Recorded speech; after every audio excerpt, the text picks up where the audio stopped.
Aux États-Unis, ouais, c'est différent. Hein.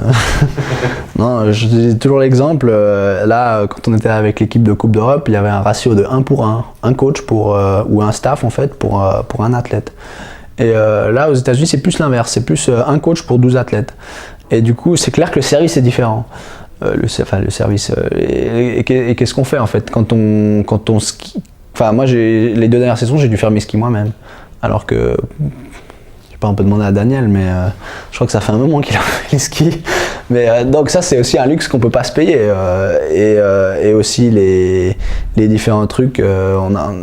C'est pas mal au niveau athlétique de l'université, mais après au niveau vraiment au sein de l'équipe, on a quand même des moyens relativement petits. On s'entraîne tout le temps sur la même piste à peu près, et les conditions sont pas géniales.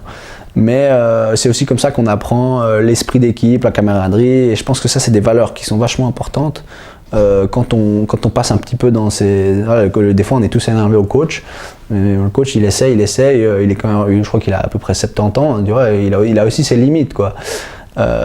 Mais du coup j'ai appris beaucoup de choses par rapport à ça et par exemple, voyager, à chaque fois, moi j'essaie de mettre le plus de housses, le ski dans les housses, parce qu'on a droit à 20 kg, et que les fixes c'est trop lourd, donc je dois enlever les fixes, et machin. Il y a toutes des techniques qu'on a en fait qu'on se partage en fait entre skieurs universitaires, qui en fait c'est les skieurs universitaires aux États-Unis, c'est vraiment une grande famille.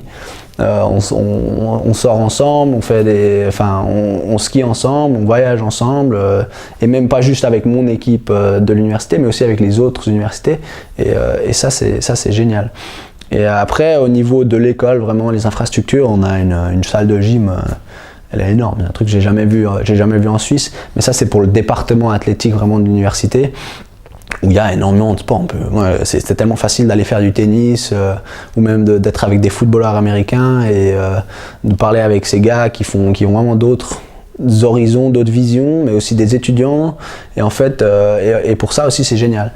Et les infrastructures qu'on a vraiment sur le campus, elles sont aussi super. On a tous les trucs à la pointe de la technologie. Mais après, quand on est juste l'équipe de ski, on a quand même des plus petits moyens. Et c'est là qu'on voit un peu la limite de l'équipe que j'ai moi.